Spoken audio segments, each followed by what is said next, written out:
Wonderful. If you get me talking about, autism, music, or beer, I'll just go on. One more. Come on in. Perfect time. No.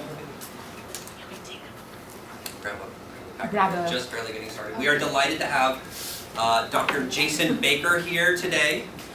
He is from Cal State University of Fullerton, right across the city from us. I'll let Dr. Baker go into his research for you all, but when we met, he was talking about some pretty big projects he has, and of course we were meeting to find out what ASI can do to support him, and also what he can do to support some of the staff. So I think we came up with some really good ideas. ASI has been working collaboratively with Dr. Baker and Cal State Fullerton through the CHAD program. Some of you all might have come through as interns, and so it's been a really good collaboration over the last several years. I actually know Dr. Baker from my time studying under Dr. Ivar Lobos back in the late 90s. Back then, Dr. Baker was my supervisor. It's amazing how small world Autism Services is. You could hear him talking a little bit with Rob about how he's kind of traveled the world traveled the country doing different research projects, working for great universities. And so it's obviously interesting for him and I to be, coming back here to Fullerton and working together. So a few months back, I had heard that some ASI staff had an interest in doing research, and whether they had their master's degree and they were looking to prepare for the PhD or whatever it might be, even if you're an undergrad. And so I reached out to Dr. Baker just to see if there really was a place for us working with him. And he came down and we spoke. I think we were probably planning on talking for about 10 or 15, maybe 20 minutes, but it seemed like an hour, maybe even more went by. It was a great exchange. Like I was saying, I'm very enthusiastic to the different opportunities for all of you all.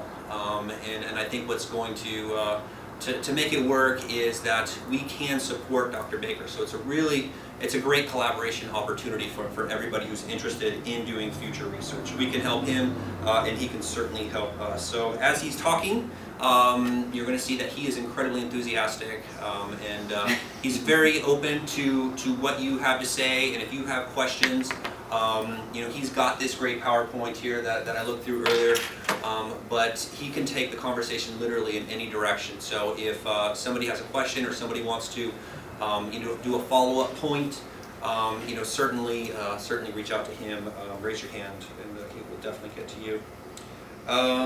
So we are very grateful to you for taking the time to share with us your ideas. Dr. Jason Baker. So I think Tim sidestep. Thanks for having me. I take every opportunity I can get to stay connected with ABA. I worked in ABA a long time ago, and off and on since then. And while we founded the Autism Center at Cal State Fullerton a few years back, and we discussed whether we wanted to do ABA there as a treatment. And I said, no, I have too many friends doing it in the community. I'd rather just go and support them and do whatever we can do to support them. So that's what kind of this is about, both in terms of staff. Like Tim said, you guys have been a wonderful resource for us in our fieldwork placements and getting jobs for our students, which is wonderful. But also, in terms of research, I know that for recruitment, you guys have been very helpful. Remind me I think the flyer that you have up there, I think we're done. We just finished. But my wife gave me a new. We're done with that. We got 75 families in 1 year. Nice. Which was amazing for our NIH study. So we post flyers for any of his research projects. You see the family. But then my wife did say, okay, well give him this one now. Perfect. I'll take it. I love it. Yeah, as I'll talk a little bit about. So my wife is also in the field. She's actually also in my department. She co-founded the center with me and with Dr. Erica Howell. And she's a licensed clinical psychologist with expertise in autism. So she not only works with our center, but also with the UCI CHOC Center, Center for Developmental Disorders of Southern California, doing some work with them as well. And they have a couple projects going as well. So I was fine with not preparing slides, and I wasn't sure exactly what would be the most helpful to you guys. So I guess, maybe if anyone feels like, I'm assuming I'm here because of you guys and because of people who couldn't make it who might want to kind of see this. Tim said, we have some people interested in research. Does anyone want to kind of volunteer what would be most helpful in terms of this conversation? which I think is conversation. It's just moving forward as we start to continue to develop more of a relationship. I think opportunities will come up. But is there any particular thing that would be the most helpful to you guys? And maybe sharing where you are in your career. Yeah. Well, I'm started looking to get into some research. I want to get into a PhD program eventually, so I don't have much research experience, so that's I mean, there's a lot of good reasons to do research, and that's a great one. So it's a really important one. Excellent. Very good. You want to just go around? I think I'd like to, of course I'm not planning a PhD program at this point, but definitely getting into the field, getting further down more than what I'm doing here with Tim, I think that would be great if I'm able to contribute more meaningfully to the field. Excellent. Okay. I'm finishing up my master's program right now. Okay. And so trying to sit for my BCBA soon. But I think like just trying to get more into the research and I think kind of broaden my horizons is really good. I've been in the field doing ABA clinically for a long time now, but there's the flip side of developing that and discovering more things or even figuring out like, are your treatments working or like can we combine things? And I feel like that's really interesting to me, so. Awesome. Well, I just finished my BA 2 years ago, and I'm currently looking for opportunities to help me better understand what I want to go through in my career and what to pursue as a master's or eventually PhD. Awesome. Well, I just finished my bachelor's last year, and then I'm going to start my credentials program in September. But I'm just At Fullerton? Yeah, Fullerton. Yeah, any like new research, anything that helps the children I work with. Okay. Excellent. Well, I'm also looking for more experience, so I could also I'm still my BA, doing my BA, so I want to see what I end up doing in the future. Excellent. Where are you doing your BA? In Cal State LA. Excellent. Okay. Great. I know him, Jack. My classes. Are you or what credential program are you doing? Early childhood special education. Okay. Very good. Excellent. So yeah, our center has a core over in education as well, so maybe you can stay involved with that. Okay, that's very helpful. Yeah, so I wasn't sure kind of who I'd be talking to. So some of this,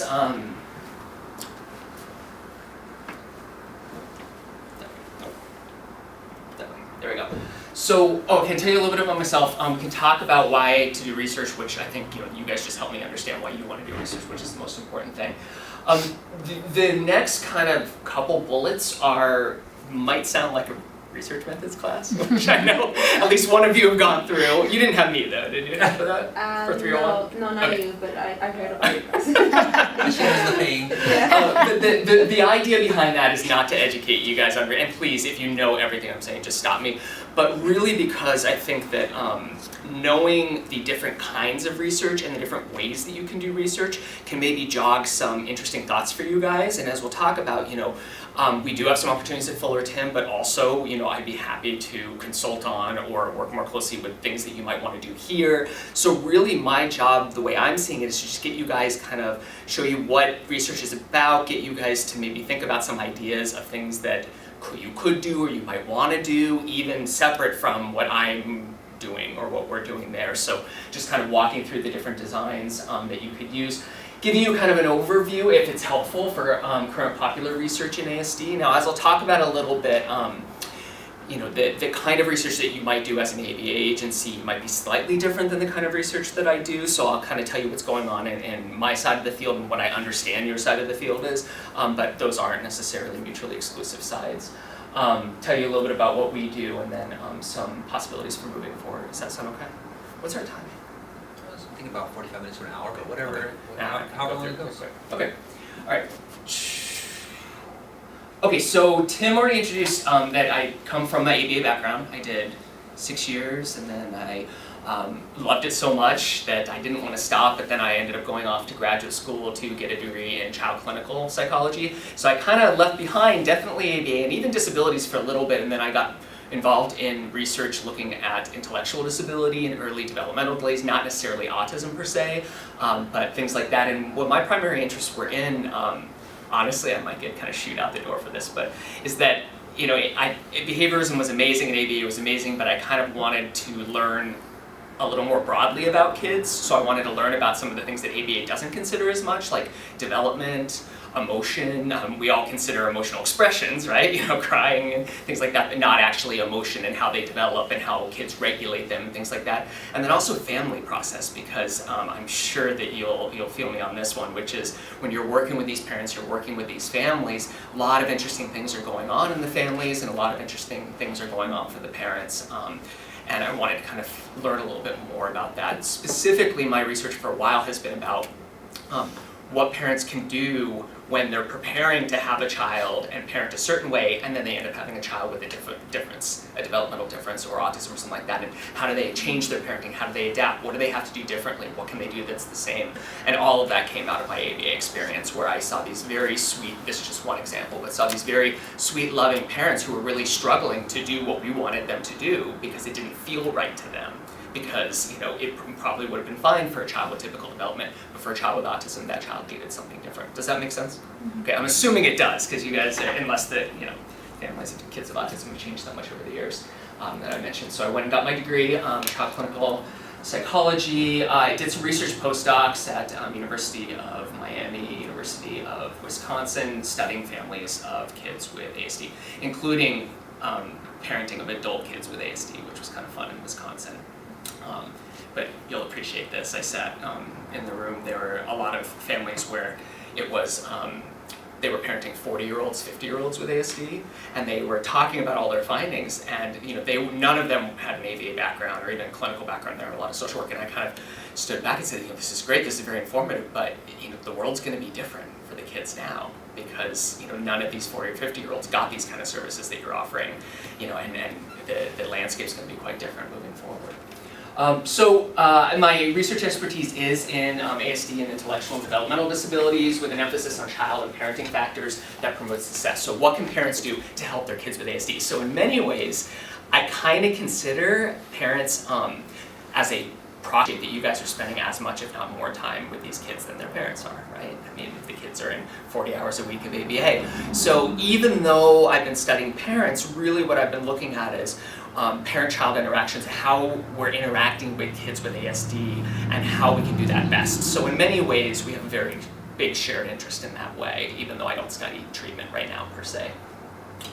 We have a large research lab there, and we do have a federally funded project. We got $500,000 from the NIH, or almost that, to study some aspects of basically emotion regulation in kids with ASD and how that intersects with parenting. So how parents help their kids regulate their emotions, with a special emphasis on psychophysiology, which is kind of, we hook kids up and we have their body tell us when they're aroused and how they're being emotional. And that's an area that I never thought I would get into, because I'm not kind of a hard science guy in that way, but I'll tell you, why that was important to me, mainly because it's very difficult to observe emotion, and especially in kids with ASD, where they're not always able to tell you how they're feeling or show exactly how they're feeling. Getting that information from the body is actually really helpful. I'm also on the editorial board of APH Journal of Family Psychology, which I have a special emphasis on disabilities. Obviously, they send me all the papers that are dealing with kids with developmental difficulties, even though it's not an ASD journal. Okay, so basically, why do we do research? And I'm going to basically just kind of skip over this first section, because I know who I'm talking to. ABA people don't have to be told why data is important and why research is important. You guys know that. That's why you do it. That's why you take data. You can't just say, oh, I think this worked for a kid. You have to show that it worked for a kid, because we have all these biases and we need objective measurement and things like that. We can't rely on other things like our gut feelings. So I'm assuming we already know that. So let's go ahead and skip down and, go up here for one more second. The only kind of exception to that would be maybe if you guys were thinking about doing a new treatment or trying something new. You might want to do research on that to make sure that that's working, and to be able to, especially if you're interested in thinking about it, not just working for that kid, but working for a lot of other kids. And that's really the jump that I think you guys are going to make as ABA, data researchers, really, is that the data that you do right now is to describe and inform that child, right? And then the next step is, well, we know that it did or didn't work for that child. We want to say whether it's going to work for other children, and that's the next step of research that you guys might not be doing and you might be interested in doing, right? For yourself, many of us are very curious and research is interesting. We get to indulge, hey, I wonder about this. And then you go out. I remember at UCLA, my very first time I sat in front of a data set, it was on gang involvement in kids. And I just said, I wonder whether there's more guys that join gangs if their dads aren't around. And my mentor at the time, I said, well, let's find out. And she just went over and ran a simple correlation. Boop. Hey, you're right. And I was just hooked. I was like, what? She's like, it's a big data set, so it's pretty convincing. And yeah, we had to do some things, but it was just kind of this idea that you could have a question and then get an answer to it, not necessarily, a completely solid answer, but the step towards that. So it's very interesting. Now, of course, you have to convince other people that it's interesting in order to get funding to do it, so we'll talk a little bit about that. But and then skill development, just learning the kind of skills that it takes and getting more skills. And the interesting thing here, and this is kind of transitioning into kind of regard, is that research has this kind of, oftentimes has this kind of implication of scholarship, and it's really only smart people are doing it, and it's really it makes you it's admirable in some way. And I think that what's interesting for me is that even when I see people going off to graduate programs that aren't research-based at all, the programs still appreciate if you've done research. And that's kind of interesting to me. And I'm still trying to think through why that is and talk to people like, they're going to do clinical work. There's no, why do you care about this? And they tell me things like, we want people to be accountable for what they're doing. And if you respect research and know research and doing research, then there's a certain level of, what you guys in ABA already know, which is, that we can't just do whatever we want. We have to do what we're sure is actually working and things like that. So being able to kind of understand that. And then, of course, it looks good on your CV, especially if you can have a presentation or a publication or something like that as well. Those are the big ones. And then, of course, everything that we do is aimed at helping children and families. So, ultimately, the research that we do, we want to be able to help kids with autism and their families. Okay, so these are really kind of all the different ways that we can do research. And I can tell you that really a lot of my studies kind of fall here. My wife is getting into, we have opportunities to work with, is getting into a little more treatment research that might border here. But let's start here, which is maybe kind of the easiest place to start, both for autism and for ABA, which is that you can do research with small samples. Okay. Now, of course, we have these things called case studies, which Freud was the first one, well, not the first one to do, but psychology started with case studies, right? He said, this person was abused as a child, and that's why now they're doing this thing. But it was like one person, right? But they described it. When I started doing autism in general, I guess we all kind of started with research. Over 25 years ago, a lot of autism research was case studies because it was so rare back then, right? So we would have these two kids, right? That people would have published studies just describing these two kids. It's much rarer now to see case studies published, but it's not out of the question. And in fact, my students, part of our assignments are to go out and find articles in what you want to study and present, and then people are still presenting on case studies. It doesn't tend to be the journals I publish in, but it can be done. It's of course for very rare and unusual cases. So if you had a kid, for example, with a rare genetic syndrome, there's all these different, we say we don't know where autism comes from, but actually we do know a few places that autism comes from, and some of those are genetic profiles, like Fragile X syndrome, or all those different ones with the letters and the numbers that I can't, that sound like robots from Star Wars, 5H2, 12, kind of thing. But if you have kids like that with a certain interesting profile, and you want to describe them, or you found that they responded differently, and if you did something different, then there might be a place for a case study, even in just what you're already doing. So I want you to think about that. Qualitative research, you can do qualitative research with large samples, but it tends to be done with smaller samples, and that's research that's mostly kind of verbal in nature. You don't do a lot of numbers. So, for example, so you were interested in whether or not the parents that you guys see are more satisfied with clinic-based versus home-based services. I don't even know if that's a thing for you guys, but and you just interview them. And then you kind of look for themes, and you say, well, it seems like these kind of parents, the working professionals, really appreciate clinical service, and you kind of turn it into a narrative based upon words. You're not doing statistics and things like that, but it's still good information. Now, does it really kind of tap every aspect of the scientific process? Not as much, because it's not objective, right? You're the one that's deciding where the themes are and stuff. There are ways to make it more objective, but in the long run, it's limited in many ways. You're not doing statistics. You are the one that's deciding what the findings are in some ways. But I think everyone agrees that qualitative research is a really good start. So what I love to see are studies that have like study 1, study 2. And study 1 is this qualitative thing where you guys decide, that based upon these interviews with parents or based upon these kids, we think this is going on, and then you develop a hypothesis, and then you go out and you get a bunch of kids and you test with statistics. Does that make sense?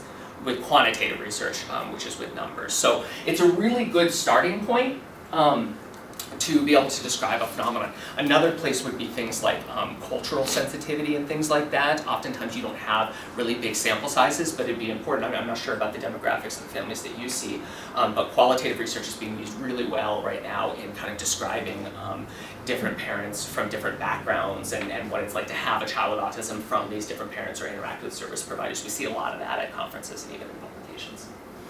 And then with experimental designs, you'll see it down here, but I'm going to put it here for the small sample size, which are single case designs, which I'll show you guys in a second. But you guys probably are already doing those in many ways, where you kind of take a baseline, you put in an intervention, and then you see where this kid goes. And you don't do statistics on it because it's one kid, but you use a visual, and if, boom, and he shoots up as soon as you do it, most reasonable people would stand back and say, okay, that's some evidence, right? Of course, if you do these things, I'm getting ahead of myself, but multiple baselines where no kid shoots up until you do it, and then shoots up when you do it, then again, even without statistics, reasonable people can stand back and say, yeah, it looks like that's your intervention and not something else, like the kid got put on medication at that time. Because what are the odds that all 5 of those kids got put on medication at the exact time that you started that intervention? So those are some that you guys could be doing like right now, and you probably are doing right now.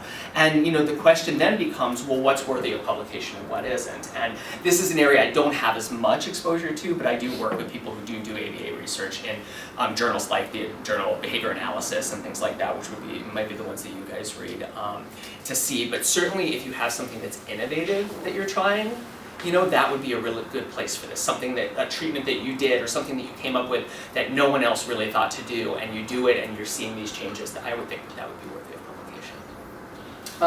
Correlational studies, even if you don't use correlations per se, basically correlational studies just mean that you're putting things together that are already there. So in this case, you're manipulating something.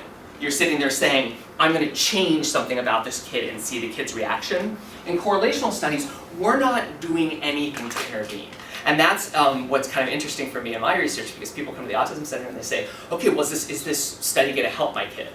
And I have to stand back and be like, well, no. I mean, not directly, right? Because we're interested, basically instead, you can answer some of the same questions through associations. Instead of saying, what if I do this? Is this going to help a kid?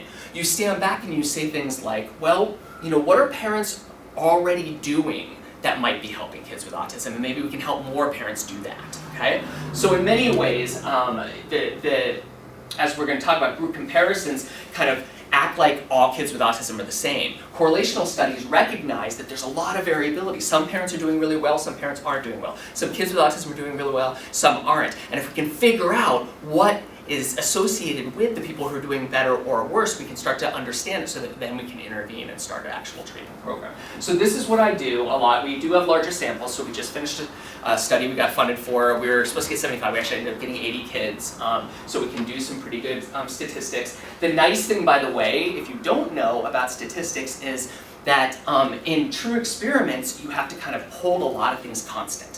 Because if something moves, then it might be that thing instead of the thing that you think it is that's making the difference, if that makes sense. But if you measure all the things that are moving, computers help you control for it and say, no, it's not that. Okay? So if you say, okay, well, I think that parents who are doing this are having kids that are doing better, then it could just be because these parents are also happen to be wealthy or something, and it's really about them being higher SES than it is about anything they're doing. Well, if you measure that, you can tell the computer, take that out and just leave me with the other stuff, and it can do that. So you can start to work in some controls. But one of the biggest things about this that makes it different from this is what I told you guys before, which is that we use things called inferential statistics to infer. And what you're trying to do there, and I I like whiteboards too, but is, in this way, mainly what you're doing is you're describing a sample, right? You've got some kids, or you've got a kid, and you're describing what's going on there. In this research, you have a sample, but that sample is supposed to be representative of the population, okay? So when I do my study on 75 kids, I'm not just gonna say, oh, this is great, I learned that these 75 kids, if parents approach this way, it helps the kid. No, I'm using statistics that presumably allow me to pretend or infer or make an educated guess that what I'm finding in my sample is true of all parents and kids with autism, or at least ones that are reflective of our sample. And actually we have some really good diverse samples, both in terms of child symptomatology, culture, ethnicity, SES in our samples. And then you can also start through the statistics to get a little more at not just this goes with this, but one thing might be causing the other through fancy statistics or longitudinal designs where you follow across multiple time points. But as you know from 301, the only way you can ultimately say, yes, something is causing something is by doing a true experiment where you randomly assign, you manipulate something, you keep everything else the same, and you look at if those groups are different at the end. Okay? And some of your research might fall under here as well. You may have heard things like controlled studies or double-blind clinical trials or things like that, where if you have a social skills group, you're going to take 10, well, probably more than that, 20 kids, 40 kids, randomly assign 20 to take it, 20 not to take it, try and keep everything else the same, and then at the end, if the kids who have taken your social skills program are doing better than the other ones, then you have reasonable ground to stand on that your social skills group is actually helping kids. Okay? So really in many ways, I think you guys are pretty poised pretty well to already kind of be doing this. The difficulty here is that it's really complex, and it often takes a decent amount of money to do these well. So, but the other thing is that we do have community partnerships between the university and programs and things like that, and we can go in for federal funding and convince the government that what we want to do is important and things like that. But, and then of course, even for this kind of thing, you guys could do this here too. It might just be answering different questions. You probably wouldn't do a correlational study saying, I want to see if something about the treatment that's hardcore about the treatment. If we're using this method, is that associated with better outcomes? Because these are really better served to answer that question. But I don't know if you guys have ever wondered about parent mental health. Or, hey, I wonder if, I'm seeing a lot of the moms and dads fight a lot, and I'm wondering if that's affecting the kid or their progress or something like that. Well, you're not manipulating anything, right? You're just measuring, you're gonna measure how much they're fighting, and you're gonna measure something else that you think it relates to, and you're gonna put them together, and that's a correlational study. So that would actually be something that would be very easy for you guys to do here. Remind me optimally the most parents that you would have access to or families, realistically, if every single person that you are involved with So decided all to of participate our in the study. home cases, non-school cases, how many parents do you think we have for home cases only? Home cases only. Was it like 100? 100. Something like that, maybe? Just a little over 100. Totally enough. I just told you, we got 3 years of funding, almost $500,000, and we're only seeing 75. So, certainly with the families even that you guys have, you could do questionnaires to the parents, you could do all these kinds of things very easily, and actually, that's something I can help you with very easily. Is this my water? Or is that yours? Yes. All right. Does that make sense? Is that helpful to thinking about all the different ways? So really, when you're sitting down with a kid and you're working and you're like, I'm going to try this new thing of ignoring that behavior. Well, it's not new. You got to be more innovative than that. But I'm going to try extinction in this way or something like that. Hey, that worked out really well. You can start thinking about this kind of thing. And then I know you guys do things like social skills groups, or you're interested in those, and that might be in this area. And then certainly there are a lot of things. Now I'll tell you one intersection between me and you guys, I think, would be looking at what we've become very interested in is we're interested in what things in the environment and what child things predict success for kids with ASD. And recently, as I'll talk about in a second, I've been interested in looking at predictors of treatment success. And that would be an interesting intersection between what you do and what we do. Basically, what are some of the child and family factors that are associated with the kids that you guys see doing better or worse? Right? So you guys are interested primarily in what you're doing. I'd be more interested in what the child's bringing and the parents are doing, and the intersection of that with what you're doing. What we can talk about later. Okay, so these are some of the single case designs that you might do. You have a kid, and then you do something, and you see if it's different. I don't want to bore you with this, but you can do reversals where you kind of map a kid, and then you do this, and then you go back to baseline, you see drops, then you do it again, then you can be pretty convinced that whatever you're doing is actually helping that kid, or as I talked about, the multiple baseline designs. So again, you'll see these in behavior therapy journals and things like that. It's not my primary area. If I were to help you guys do that, I would probably consult with some of my buddies that do this a little more straight up, but that's fine. I have no problem doing that. Okay, another last kind of thought about how to think about research in ASD is the difference between kind of group comparisons and what we call within group processes. And basically, in autism research, a lot of autism research can fall into one or the other camps. Either people are interested in looking at, how are kids with ASD different than other kids?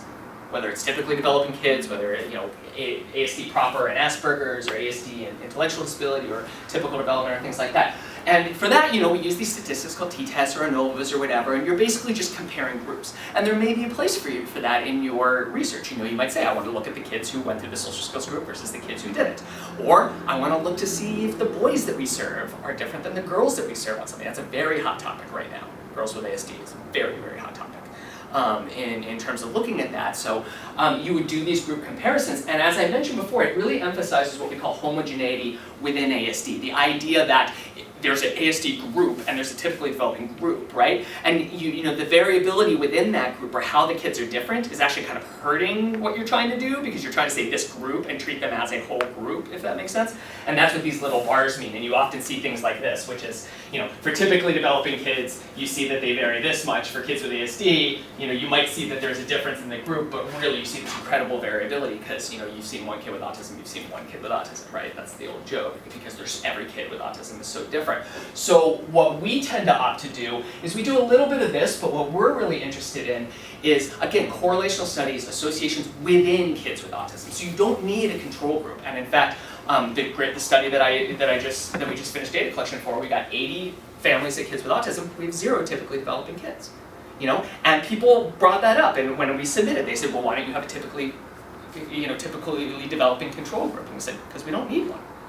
We're not interested. We're interested in figuring out what's helping kids with autism do better than maybe some of the other kids. We don't care about kids with typical development. This is what this is about.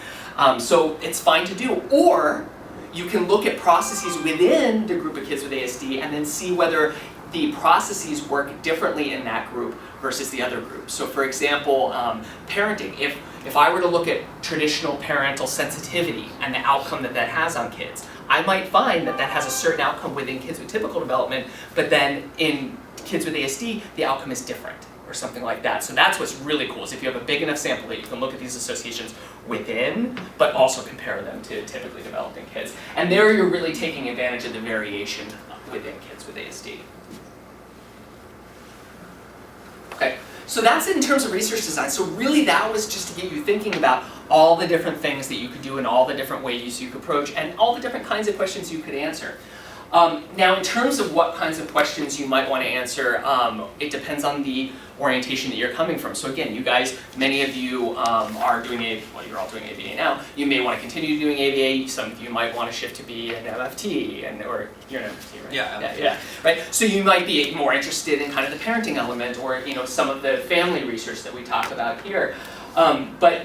And I'll show you some examples of the hot topics here in a second. But basically, you can take a biological or epidemiological standpoint, which is, what causes ASD? Why are there so many kids with ASD in Manhattan Beach and all this kind of stuff? We don't do any of that at our center. It's interesting, it's important. They do some of that at the UCI center, where my wife works, but we don't do that. Clinical research, again, how are kids with ASD different? There's a lot of studies that are just looking at how they're different. Sometimes in terms of behavior, but oftentimes now the hotter topics are how are they different in terms of these kind of core processes about their attention. How's their attention different? How's their theory of mind different? How are their mirror neurons different? Things like that. And what are the best ways to treat or intervene, which obviously is what you guys would be interested in. This is really where we come from primarily, although I'd like to move into some of this, are these two, which are, we take a very developmental approach. We're in a department that's child development, essentially, even though I am a clinical psychologist. But what we're interested is in this concept of developmental psychopathology, which if you haven't heard about, it basically, developmental psychopathology only came out in the last couple decades, and it's an intersection of developmental psychology and clinical psychology. So when Tim and I were going through Lobos, a lot of us were clinical psychologists, where we were basically, we knew autism really, really, really well. And maybe we knew schizophrenia, maybe we knew depression or whatever, but many of us, and maybe you did, but many of us didn't know anything about development. Zero. We would get these books on like what your kindergartner needs to know, so that we'd be like, oh, that's what 5-year-olds or 6-year-olds are doing, or the kind of thing, or when do kids start talking, or what, and really I think that there was a problem with that, because we would pathologize a lot of things. We'd be like, oh yeah, he has a he has restricted interest, he just, everything in his room is Lightning McQueen. It's like, yeah. He's a 6-year-old boy. Everything in his room is Lightning McQueen. That's developmentally appropriate, kind of thing. So, really what developmental psychopathology has done is been to realize that if you're a clinician working with kids who are different, you have to understand typical development.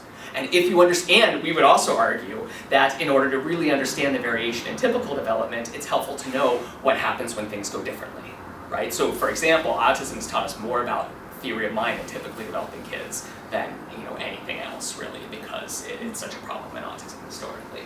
So that's what developmental psychopathology is. So we're adults, but we think about it in a very developmental way. How do they change over time? How do they emerge? What are the factors associated with that? So how do we get kids to talk? Things like that. And what seems to be helping or hurting children with ASD in their development. And this is really what our lab is about. Okay? We include parent and family factors, so what kind of parents, so we bring parents in and we give them something really, really hard to do with their kid, and we watch how their kid handles it, because we're interested in child factors, like emotion regulation, things like that, but then we also watch what the parents do. And in fact, this is not autism, this is developmental delay and intellectual disability, but in 2007, I published a study showing we brought kids in with early developmental delays at age 3. At age 4, we made them do all these difficult things. We sit around and think about mean things to do with kids, basically. Like, how do we piss a kid off, right? And now that I have a 10-year-old boy, I'm like, oh, okay, we're writing that down, right? We're in a hotel room, and during his favorite movie, the screen went shh, and he just lost it, and we're like, oh, write that down. And then, of course, we tried it, and like, none of the kids here mind. We actually devised this whole thing where we had them pick their favorite movie.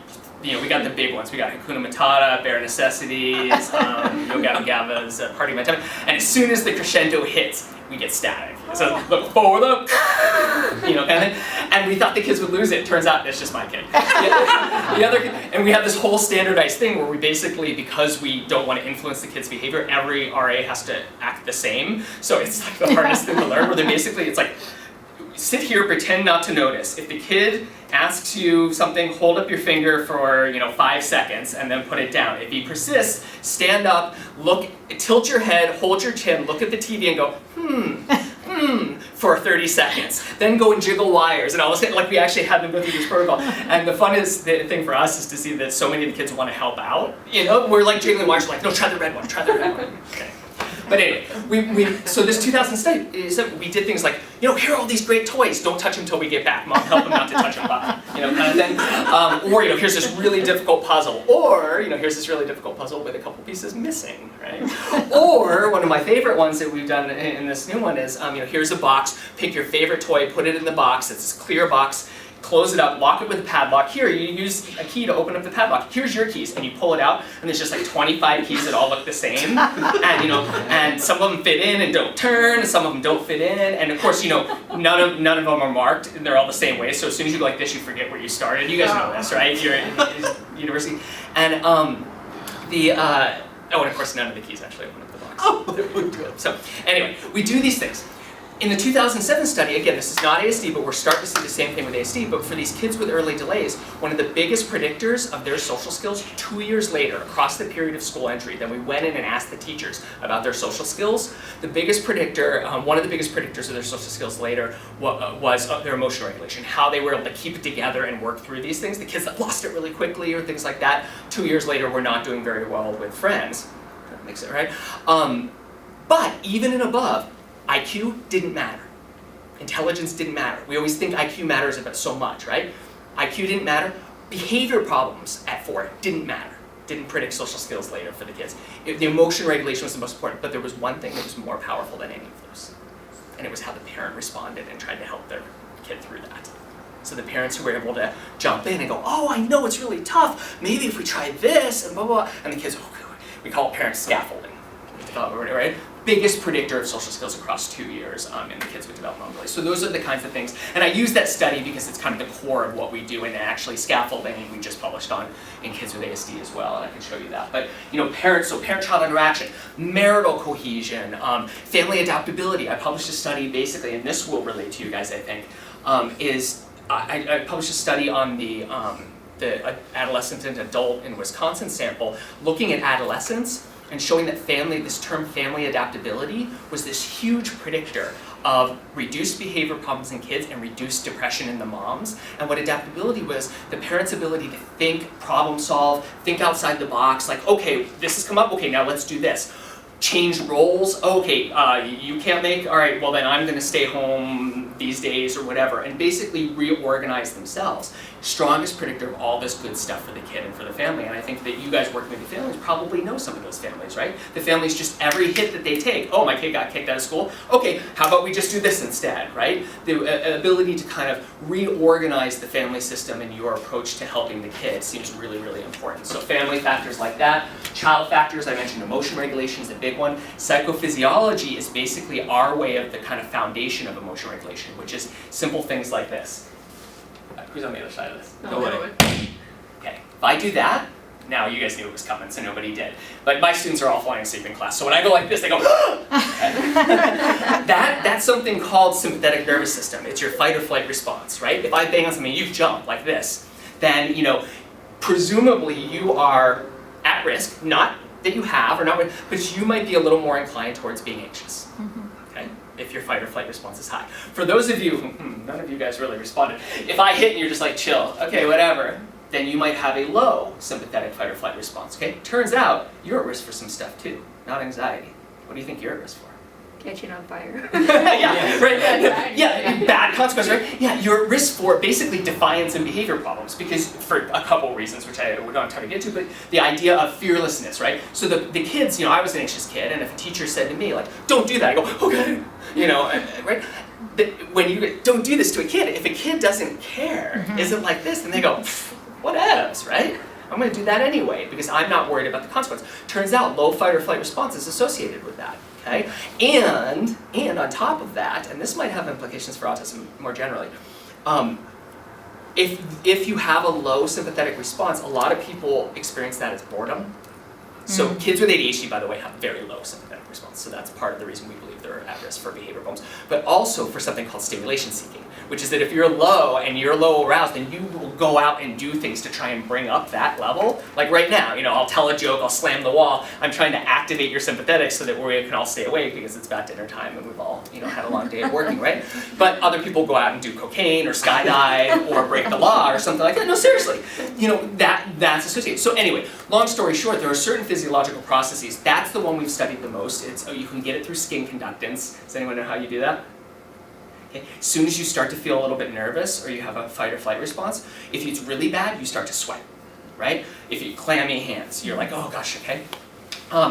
If you just feel a little bit that way, you start to sweat a little bit more. You just don't realize it and other people don't realize it. But what does catch that is that if you shoot a tiny little electrical current between two electrodes and put it here or here or something like this, basically when you start to sweat a little bit, why don't we bring our toaster into the pool or into the bath?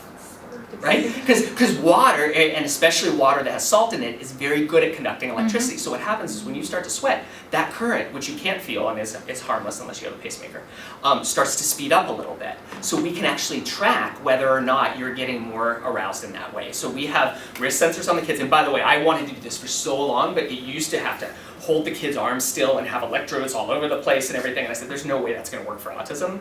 So MIT came out with these sensors that look like watches, and I was like, I gotta get that, okay? And we got it, and that's what we got the big grant to use, because we could actually get them, and even still, people said, you're never gonna get it on kids with ASD. And we said, all right, well, we're gonna try. Out of our 46 in our pilot sample, every single kid wore it for at least a couple tasks. Most wore 2, so that we could actually do reliability between the two sites. Okay, we also put them on the parents, by the way. So we could look at the parents' arousal while they're playing with the kid and the kid's arousal. And we actually published a study in 2015 looking at whether or not that arousal was synchronous or not. And it turns out that that relates to the kid's level of autism symptoms. So I can show you that in a second. But anyway, we do a lot of fun stuff. The future for us is moving on from just this reactivity to actually some biological markers of regulation. So there's this thing called vagal tone. So your fight or flight activates you, but then as soon as you go, oh, Dr. Baker was just trying to prove a point, there's no danger here, you start to do what we call regulate, right? You go, and then you go, okay. That's a different system, okay? And that has to do with vagal tone, and we can get that by putting a sensor here and a sensor here. And again, people said, you'd never get that. For the big NIH grant that we bought the system that could get both this and this, and we, without telling NIH, we tried to get the it's fine. Is this public? Edit this out. It's fine. No, I mean it's fine because because it was additive. It didn't take away. We did everything NIH wanted plus we added something to it that they didn't even pay for. We can edit this. Don't worry. We didn't even pay for. And guess how many kids we got the RI said we had to put a sensor here on the rib cage and here on the collarbone. No exclusionary criteria. We took every kid, kids without verbal, very affected kids, aggressive kids, whatever. Out of the 75 or 80 kids, guess how many we got this on? Well, don't guess because I don't want you to guess too high. We got it on like 55 or 60 kids. The vast majority of kids we could get this on. And then we got this other one that we're going to try to. But anyway, there are a bunch of biological systems that can kind of proxy a lot of the things that we might be interested in. Okay? Anyway, yeah, temperament, other child factors, gender, IQ, all these kinds of things are things that we think about when we think about the development of kids with ASD. And then family research, we talked about this, how are families affected by ASD, what seems to predict resilience. This slide is really just more depth into each of those by trying to tell you what the hot topic is. Because if you came to me and you said, look, I'm really interested in that family research about how ASD affects families, what I want to do is I want to show that families of kids with ASD are more stressed than families of kids without ASD. I'd say, that's great. We kind of knew that 20 years ago, okay? So it's which doesn't mean you can't publish it, because that's the thing that that shuts the door on a lot of people. They come up with this idea and then they read one study and they go, oh, it's already been done. I'm going to give up. Replication is important. We need replication, right? Eva Arloas published the one study, but no one believed it until other people came and independently replicated it, right? So just because somebody says something doesn't. But if you really want to get published and things like that, then I can help guide you like, okay, well that's interesting, but we kind of already know that. Let's try and think about something even more interesting that we could kind of add to that. Does this make sense? Mm-hmm. Okay. So right now, this is always a big question. In clinical research, looking at things like biological, psychological, and neurological processes are really important. So attention is really hot topic, joint attention, how kids keep their attention, how they imitate. We have neuropsychological testing that we do about how kids shift. We have this thing called sticky attention in ASD, this idea that kids with ASD have a problem shifting their attention, kind of the opposite of kids with ADHD. Although now in the new DSM you can have ADHD and ASD, you couldn't before in the old DSM. So now all of a sudden half of kids with autism have ADHD as well. And I'd be interested to hear your guys' take on that, because as somebody who knows those don't really have both, it's just the ASD attention kind of stuff. But then there's a portion that absolutely positively do have comorbid. I could probably name a few kids that we back in the day where I'm like, yeah, those kids definitely had it. And then for you guys, how do we help, in addition to ABA, which is not necessarily, with things like social skills groups, things like that, OT maybe, and make ABA even better? And that's a hot topic, very, very hot topic right now for you guys. What additive? I think you guys even mentioned that when I went around. What can we do? How can we make ABA even better? And really part of where that stems from is the idea that behaviorism did not come from what we know about kids, or even really what we know about autism. It came from where?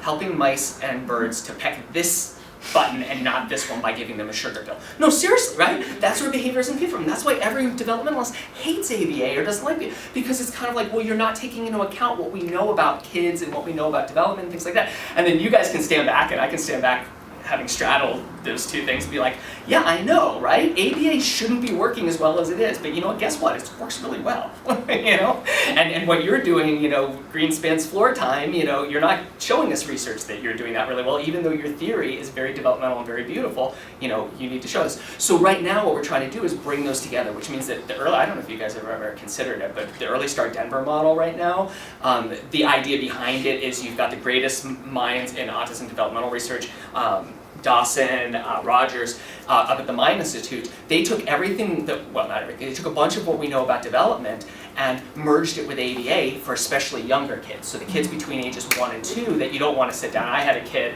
back when I knew Tim that we got at like 2, and back then we weren't getting kids till 4, right? And we got a kid at 2. I'm like, I don't know what to do with her. You know, I'm not going to sit her at a table and tell her to touch red. You know, so you know, being able to merge it with like, well, what is important for 1-year-olds? And pivotal response therapy, if you've heard of that, PRT. You know, came out of low loss. The Kegels worked with low loss, but then they never did a whole lot of research on it until recently, so that wasn't quite as empirically supported. But those right now are the big hot ones. Now, if you stand back, if you read the manual for Early Start Denver, you know, they'll talk about how it's multidisciplinary, and we get an OT and a speech, and we're using development, and it's, you know, ABA is a part of it. But anyone who's read the manual deeply and or known people have done it, it's still like pretty ABA, you know, but it's ABA. But the part that development is bringing is really important, right? So if you guys were to think about kind of directions, you know, doing something to kind of enhance the ABA, especially something that might be more developmentally based or utilize some knowledge that we know from elsewhere would be really important.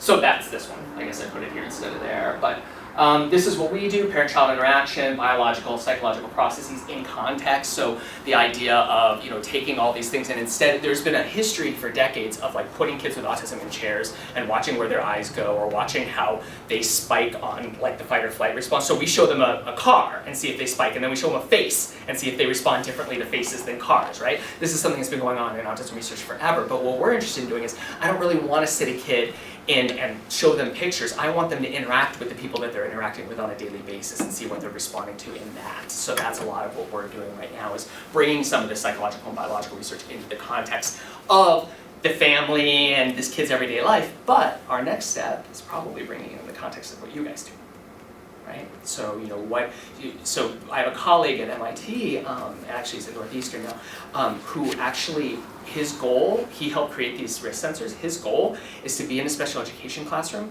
and have TVs all around it that are feeding the response from this sensor, so that when they're working with a kid, they can look and be able to identify when a kid is getting upset and change their strategies to avoid aggression. And actually, I missed MFAR because it was in the Netherlands just now, like 2 weeks ago, but apparently they actually had a computer, they put these sensors on these kids and used a computer to track, you know, they earmarked when the aggression was, and the computer learned for each individual child what their marker was for how they were getting upset, and then be able to set off an alarm essentially on the bracelet telling the person who's working with them, hey, this is coming, right? How cool is that, right?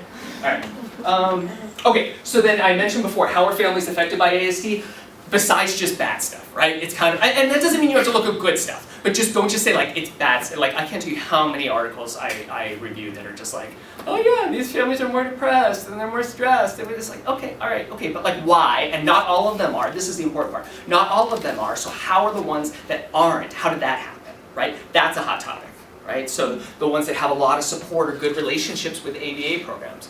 I don't even know that somebody's done that study. That would be a super awesome study to do, right? Parents who have better relationships with their service providers. I've seen some presentations, but not as many publications. But you know, does that, you know, how does that impact the family functioning and mental health? Dads, marital stuff. My colleague Segan Hartley at Wisconsin published on divorce rates and what that looks like over time for families of kids with autism, and got all this attention. Everyone loves that study. So that's really hot right now as well. And then as I said, what predicts resilience. So these are what I perceive as like the hottest topics right now. And again, that's not in behaviorism, you know, in terms of, it's probably a little bit different in terms of what you guys are doing, but I'll try and kind of, if the people are interested in that, I'll try and kind of ask my colleagues and look into it. You know who's actually, did you ever know Tristan Smith? He's probably one of the top guys right now in that kind of research, so I can ask him what the hot topics are for him. And I know we're running out of time, but I'll just tell you a little bit about what we do. I kind of already have. Our Center for Autism, we do have an education core that hopefully Angelica will be interacting with over in the College of Education. We're the applied developmental core for all the reasons that we talked about. We do some clinical services, so we actually do, my wife's a licensed clinical psychologist. She is amazing at assessment, and particularly autism assessment. So we do some ADOSs and things like that, and clinical assessments. We don't do a lot of them because she's very busy, but we do some of them, especially when we have families that are, on a wait list for 8 months for the other center that she works at. We just feel like 8 months, this kid can't wait, so we'll kind of do it out of the goodness of our heart. We don't contract with insurance companies, but we do use a sliding scale. So we do have some limited clinical services. We do a lot of student involvement, both through the fieldwork placements that you guys have helped us with, but also through research. These are the areas that right now we're doing the biggest research in. I've mentioned most of these.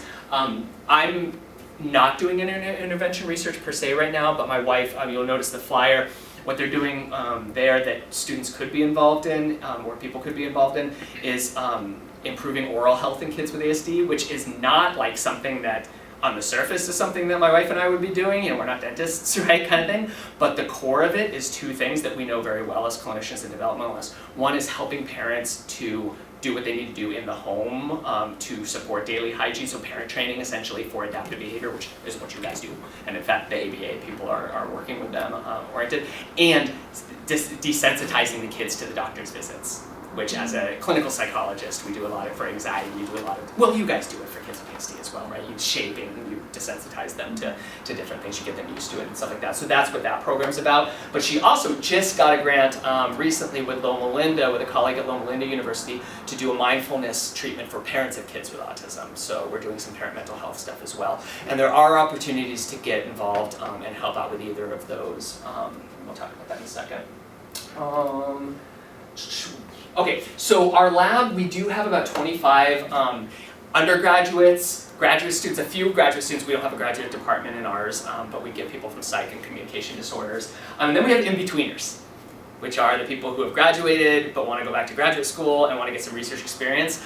It's been increasingly difficult to take them because we've had to do more fingerprinting and live scanning, stuff like that, and it costs us a couple $100 for everybody that we take, which isn't a big deal because it's useful for everybody to do that. But when you've got like 20 students, that's like, what did I say, $2,000, something like that. I'm not very good at math. Anyway, but we do take people that are non, so our priority are students, but we do take people who are non-students, and oftentimes actually it's people involved in ABA who, and I, again, because I'm a softie for that and I respect the work so much, and I know that people come in already with a lot of skills if they're ABA trained, that helps. I tend to take them, so we have a lot of people who have been working in ABA want to go back to school and then start working with us. And especially as we move forward, there are a couple projects that would be particularly good. And so, for example, we're trying to devise a good observational coding system for repetitive behaviors, partially to basically be able to figure out what's happening physiologically before and after the repetitive behavior, because there's this whole thing. Do you guys call them, what do you call them there? Stereotypy. Yeah. Stereotypes, okay. Yeah. So we used to call them stims, right? Mm-hmm. Or some parents stems for some reason. But stims, right, or self-stimulatory behavior, but that assumes that they're doing it to stimulate themselves, right? So if we were to look at their arousal, if we were to identify a kid hand flapping, what should happen is they should be understimulated, hand flap, and then increase their arousal, right? If it were self-stimulatory. Turns out that doesn't actually happen much. Oftentimes they do it because they're too aroused. So then it's like, okay, well they're doing it to calm down, or they're doing it because of what we call motor overflow, because they're just too excited, right? Mm-hmm. Like when somebody, my favorite example is if you ever want to see a typically developing person hand flap, YouTube marriage proposals. As soon as that ring comes out, you're going to see a typically developing often woman go, oh my god, oh my god, oh my god, right? Because they just can't keep it in, right? So we're interested. It's a side project. It's not what we got the money to do. But again, we're going to answer everything NIH wants us to answer beautifully. And then this is something we can do on top of it, which is we have, oh, by the way, we videotape everything. So we have videotapes of parents playing with their kids, telling their kids to clean up when they don't want to clean up, telling them to wait for something when they don't want to wait for something, working with them in the ways that I've explained. We even videotape the ADOSs and our IQ testing and stuff like that. So we can actually look at that. Anyway, long story short, my wife just 2 days ago was basically like, we might need some students for this project. And I was like, oh, well, if you get people with ABA, I'm pretty sure that they're going to be able to recognize something. Stereotypy, right? Because you guys often track that in your kids or something like that. So it'd be like a freebie for us. So there may be some projects that are particularly interesting. The people in our lab do help with everything. I won't go through it for the sake of time, but basically anything from data collection, working with the kids, processing the data, the physiological data, doing observational coding, which is kind of huge, especially for projects like we just finished data collection, but we have a lot of observational coding to do of things like children's emotion regulation, parent-child interaction. So we do code things like how good the parent is on certain things with the kid, or how pissed off the kid gets, and whether they can regroup on their own. Or even things like, some of the really cool studies about, like, if you tell me not to touch this and I really want to touch this, we know through some of the developmental research that the more I look at it, the more apt I am to touch it. So we do things like we track how often the kid looks at it versus looks away and things like that. So there's a lot of different, parent sensitivity to how much the parent's talking to the kid, all those kinds of things. You watch a videotape and then you put it into numbers, and then we put those numbers through statistics to answer questions. So it's really important. And then scholarship, where people, we just call that, your own research, where people generate an idea, they do the lit review, they do data analysis, and dissemination, which is they write it up, they present it at conferences, or they do publications, and most of them have presentations, most of them stay longer than that. For publications, we haven't had a student first author with us yet over the last couple of years, but we've had a lot of students as co-authors on a lot of projects, and there's nothing against having a student lead, especially if it's a project that they have been more invested in rather than just helping us with theirs. So I've already kind of talked about a lot of the research that we do, but here are some of our more exciting findings, I think, over the last couple of years and where we published them. And by the way, all these ones with asterisks that you can't read are all students, so or staff or people who are not that. But I think I've mentioned most of these already. One that I'm particularly excited about is this idea that remember how I told you that the low hyperarousal predicts behavior? Oh, so the way I got this grant, really what this grant is about is everyone's trying to say, well, what's about heterogeneity in autism? Why are some kids with autism have behavior problems and some kids have anxiety? And as a developmental psychopathologist, I stand back and I'm like, well, why aren't we looking at why any kid has behavior problems and why any kid, there's all this all this knowledge in typical development that no one is applying to ASD. So we know through typical development, for example, that the low sympathetic arousal increases behavior problems. So let's see if that's going on in kids with ASD as well. Okay, that's one of the things so we did find it, we were able to replicate that. So especially in compliance tasks, when the parents go, you got to clean that up. The kids who are not very reactive are the ones that are having more behavior problems. We know that. But the coolest thing is when we measured the sympathetic in the co-regulation task, not the compliance tasks, where the parent and the kid are like this, but the co-regulation task where the parent's trying to help the kid, what we actually find is that the better the parent is at scaffolding, the weaker the sympathetic predicts behavior problems. So basically, they're at risk, but if you have a really good parent who can help regulate the kid, it cuts that risk out, it buffers that risk out. So the only kids that have behavior problems in our sample are the kids that have, overall probability was, that have both low sympathetic arousal and the parents have not been able to regulate them and help them to regulate. Does this make sense? Mm-hmm. So you can see the intersection of the developmental and behavioral and things like that. But then we do have stuff that has very little to do with psychophysiology, because again, that's new, by the way. I only started doing psychophysiology a couple of years ago. It's not what our lab's about. Our lab's about emotion regulation, parenting, parent-child interaction, and autism.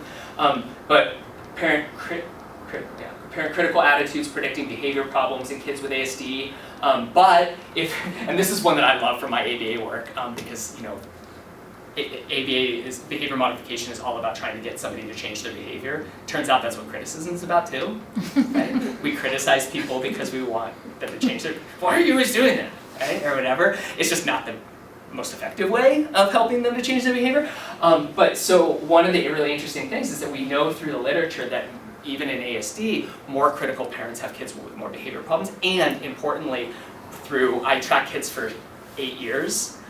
10 years over 7 time periods, and we actually found that you were able to piece out that at least through adolescence and adulthood, not young ages necessarily, but through adolescence and adulthood, the parenting behavior seems to be affecting the kid more than the kid seems to be affecting the parenting behavior. Because the easy explanation is, well, you're going to criticize a kid more who has more behavior problems. Turns out we've been able to figure out through statistics that while that may or may not be true, actually the parent criticism seems to be driving it a lot more than the kid's behavior problems. But the cool things that we found is that actually that was buffered by parental warmth. So if you had a parent who was critical but also very warm to their child, then the criticism didn't really negatively affect them as much. which is kind of cool, right? And then we found that the kids who were more reactive were even more had even more poor outcomes associated with parental criticism. Does this make sense? Mm-hmm. So anyway, that's kind of an overview of what we do. So I'll finish by just kind of showing you guys the different ways that you could move forward if you wanted to. You know, I kind of consider it this way. You know, we've got all this stuff that I told you that we're doing. You guys have all these things that you're probably very interested in, you know, in trying to kind of look at. And then, you know, we may have things that are shared. You know, I can help with any of these. So I kind of think of it as 3 different levels. If you guys, you know, if you want to come to us and help us, you know, work on our research and kind of work over here, that's great. If the things that I've talked about are interesting you, come and work with us, okay? Alternatively, you know, you may be interested in something that I'm not. I'm interested in everything, especially if you are. There's probably a good chance I am. And I'm interested in helping you guys and getting this research out. But if you came and said, we're just really interested in whether or not extinction, my mom is different with extinction than my dad, I don't know, whatever. Like something that, and whatever, I could still help you with that, right? At different levels. One thing we'd have to work out, there's a couple things you have to work out. You have to figure out funding, which is, you know, well, who's going to pay, not me, but who's going to pay you guys to do this work, or pay the parents to participate if they're having to do something else. But, you know, things like that can be worked on. And we get a lot of grants for partnerships with communities and things like that as well. And in addition to that, no, lost that thought. Okay. The other possibility is that, as I mentioned, I don't want to say too much right now because it's still kind of in its emerging phases, but I'm really interested in bringing a lot of the work that we're doing into the ABA context. And not necessarily doing treatment research about but the intersection of what the child's bringing and what you guys are doing, and seeing kind of what's working for which kids. I'm particularly interested. So if you want to just come work with us, you know, let me know, shoot me an email. If you want to, as an agency, start thinking about some of the things that you might want to do, even if it's a single case design or a case study or whatever, I can come in and help you with the research design and make sure you're on the right track and that it's an interesting idea. And also IRB issues. There's a human subjects protection issue. For you guys, actually, believe it or not, my understanding is that you could potentially not go through an IRB because only institutions that receive federal funding have to have IRBs, but a lot of journals require that you do some kind of human subjects protection. But I could offer that to you. We could go through Cal State Fullerton's, and then you'd be totally in the clear. And if you're working with any of our clients, for sure you're going to go through IRB. Okay, all right, cool. There you go. So yeah, so I can help even as simple as, you know, help you with the design, make sure you're on the track, help with the IRB, and you guys can do it or become more involved. And then in terms of this one, I think this is just a conversation that we're continuing to have, but if you guys are interested in it, I'm going to be talking more with Tim. Right now I'm partnering for sure with the University of Miami's behavioral program there, because I have some colleagues there that are doing some things, but I might be interested in kind of doing some things that might involve things like bringing our stuff down here to do some assessments of your clients, or go to their homes, or bring them into Fullerton, and then have you guys kind of track how they're doing, or tell us how they're doing, and see if we can figure out kind of which kids are doing better or worse and why. Does that make sense? Yeah. Okay, so does that sound like a good thing? Did we answer some of your questions? Oh, yeah, so those are the different ways to move forward. Cool? Yeah. Questions? Thank you. Let's not just say thank you to Dr. Baker. It was really informative. We really appreciate it. Does anybody have questions? I have a question on your current study about the dental hygiene. It's so you guys are taking the clients and doing a desensitization program with them, like throughout the study, or are you just like taking them to the doctor and seeing how they reacted? Right, so it's an intervention study. Okay. My wife would be able to talk to it much better. I'm not as involved in it. But I know they're working closely with the parents, so they have behaviorists at the center who are working with the parents, and they are also, yes, I believe that they're doing breathing exercises and shaping and stuff like that.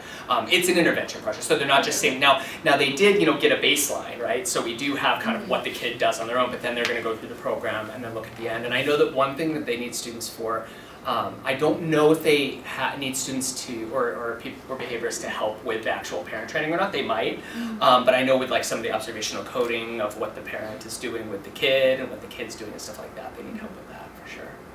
And then we also have another grant that we're writing. We're going to be running a pilot project looking more at emotion regulation in kids with ASD.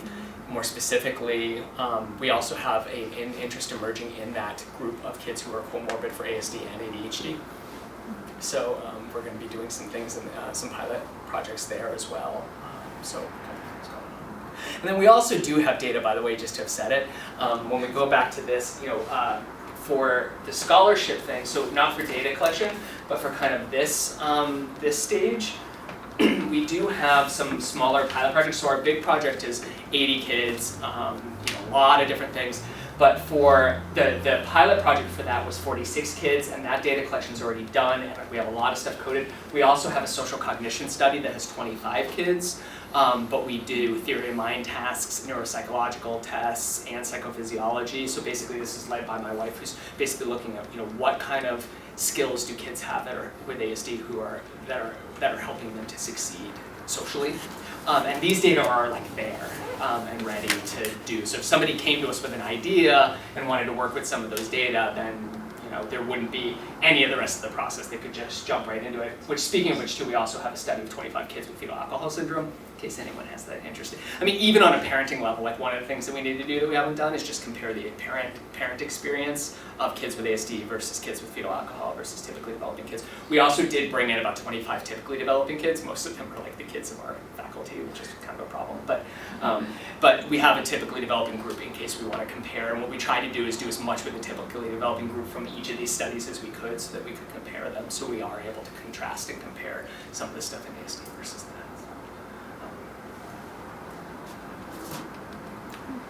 I'm geeking out. Cool. Awesome. Perfect.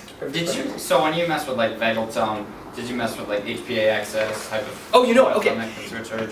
Yeah. So so HPA axis is cortisol, right? Yeah. It's a stress hormone. You can get it from swabbing. It's funny that you ask about that one because when I was at the University of Wisconsin, they were doing a lot of cortisol work there, and there's a lot of interesting things that have come out of it. The thing that I got out of it after sitting for 2 years in these lab meetings, hearing people talking about cortisol, is that I never want to work with cortisol. No, it's really complex and it's really but yeah, no, I mean, I wouldn't rule it out. I think we do less of that because you have to kind of send it out to get it assayed and things like that because it's a chemical thing. But yeah, that idea can be proxied with a lot of psychophysiology, but we haven't looked at cortisol per se. Okay. But we've done EDA, we've done Vagal Tone, and then the one, since you're geeking out and you were able to know some of the terms, one thing that we are thinking about moving into is what they call PEP, which is pre-ejection period, which is new to me as well. But the cool thing about that, and don't tell anyone, the thing that's really interesting about that is that the fight or flight is thought to be activating for moving away, right? Well, I guess there's fighting, but like something that you don't want, right? So like a fear response, essentially, right? The and that's proxied by EDA, electrodermal activity, skin conductance, the things I talked about. PEP is actually presumably supposed to be about approach. Basically, like when I see something, I get excited. And get kids in that first time. The kids who are going to be motivated by reinforcers. I don't know if you guys do like reinforcer inventories or whatever. Yeah, right. Well, so again, one of the ideas that don't steal this if you like. But I mean, if you could get PEP for kids during that. What does PEP stand for, Doc? Pre-ejection period, I believe. It's basically something about when it's kind of new to me, but the way the heartbeat goes. I mean, a lot of these are related to heartbeat. So vagal tone, you actually get from variation in heartbeat and things like this. But this has to do with kind of the timing of the heartbeat. That's my understanding. But basically, it's supposed to proxy a reward orientation or motivation towards something, which I just think is going to be key for behavioral treatment.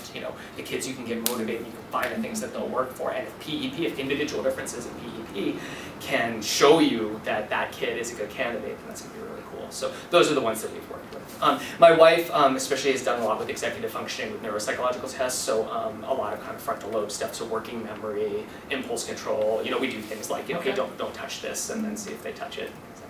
Have you ever do you guys do, because I'm really interested in the effects of reinforcement and dopamine. I think we do a lot of ABA, but then we see also a lot of the neuropsych is kind of taking over. Mm-hmm. And I think they can match a lot, but there's really no research. But would you guys do dopamine plus your EP heartbeat and then and like the reinforcement assessments or something, like try to match all of them and see if there's like correlations, see if they. It's an awesome idea. I think, realistically, to do Do a lot. dopamine, you would do imaging usually, Right. which might be, I guess I have to look at Fullerton and see, if there are people doing imaging there in different departments, but of course we don't have an fMRI or things like that, so it's harder, and again, I'm new to this, right? I'm a child clinician, I'm an ABA guy, I'm not a neuropsych guy, so I think the easy answer is, it's a great idea, it would be fascinating, I think you're on the right track, whether we're jumping into dopamine anytime soon, I don't know, but through some of our collaborations, we actually did something, another one that you might be interested, if you're interested in neuroscience, is oxytocin. Yeah. Um, I like emphasized in neuroscience Oh, okay. as an undergrad, and Okay. so I've always been interested in like the combination of everything, and then Yeah. so. Yeah, and I love that you're thinking in context, right? In the Yeah. context of something, because the one that I did go into was I have a 2016 with some of the University of Miami crew looking at, we didn't measure oxytocin, but we measured the gene variant for oxytocin production, and so it's kind of like a proxy of how much oxytocin, and what we actually found was an interaction in kids. This was a baby SIB study, so we had high-risk infants, so infants whose older siblings had ASD or didn't, and the main idea was obviously to figure out how early we could detect who was having autism and wasn't. Yeah. But what we did was we tracked them over time, and we actually found an interaction between parent-child synchrony, which is supposed to predict empathy, and oxytocin profiles. So basically, long story short, parental sensitivity dyadic attunement, that kind of parent-child responsivity, only predicted empathy in a certain oxytocin profile. So kids needed both and oxytocin is that love hormone, the kind of thing that when when mom's looking at their babies and go, oh, but the oxytocin kind of thing. So the idea of kind of empathy, it would play a role in there. So I've done some of that work, but again, it takes some pretty complex, especially if you're doing genes or something like that. UCLA, our colleagues at UCLA actually, I have some friends there, and we're doing a symposium with them at APA this summer, and they're Shefali Jesti's lab. They're doing all sorts of like hardcore fMRI and gene stuff and everything like that. So the Sentinel, not UCLA Department of Psychology where we were, but the Sentinel Institute, what we used to call MPI, down there. They're doing a ton of that stuff. So yeah, you're right. It's a very, very hot topic. I mean, really anything right now that brings kind of a more biological element to, and especially brings it to a context of families or treatment or something would be super cutting edge. Have you worked with emotional disability, or emotional disturbance, I guess some people would call it? Yeah, so I mean, that term I think is typically used in educational settings, right? Okay. Are you from that background? Yeah. So as a clinical psychologist, we differentiate a little bit more in the sense that label would group a lot of kids, right? So you have kids with oppositional defiant disorder, externalizing problems. You have kids with anxiety, depression, or whatever. So the easy answer to that is we work. In our field, we're looking at, those are the outcomes we're looking at, right? So basically, we do some stuff with core autism symptomatology, but because we're clinical psychologists and family people, a lot of what we're looking at in our lab are what we call comorbid disorders. So you have autism, 75% of kids with autism have some other disorder. And a lot of those are things like anxiety, depression, oppositional defiant disorder, not really cognitive disorder, but externalizing problems like that. So we're trying to figure out, okay, you've got a kid with autism, you're not going to necessarily cure the autism, that's your guys' job, right? through parenting or whatever, but family and certain things can reduce the chances of emotional problems or aggression and can foster things like learning readiness and school readiness and regulation and things like that. So yeah, it's very, very core to what we do, I would say.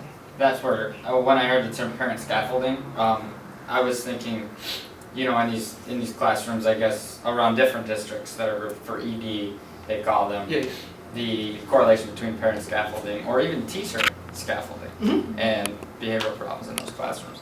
I have some classrooms like that, and some students that I'd like to just sort of look at. Yeah, I mean, and if I didn't emphasize it before, I mean, you were saying, parents versus, I think you're right. I mean, I'm moving much more towards the idea of thinking of what the parents are doing, especially in scaffolding, as what anybody could be doing with the teachers, therapists, things. Again, there are things that are unique to parents. I'm not going to be concerned if the child's not looking lovingly at their behavior therapist, but a lot of times, scaffolding is scaffolding, right, kind of thing. So I think you're right. I think it has implications for educational settings and ABA stuff as well. So for sure.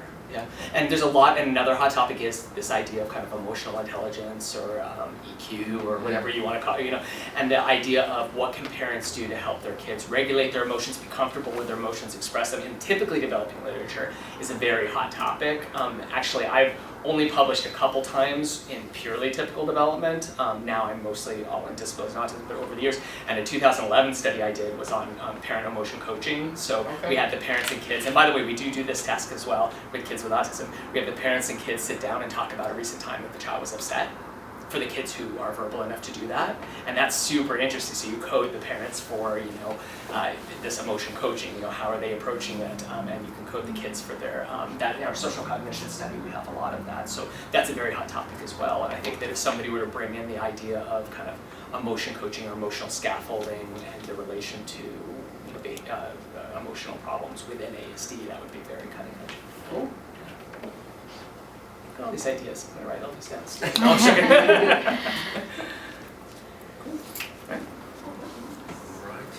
Thank you again. Yeah, sorry for running No, over. If you wonderful. get me talking about, you know, autism, music, or beer, I'll just go on.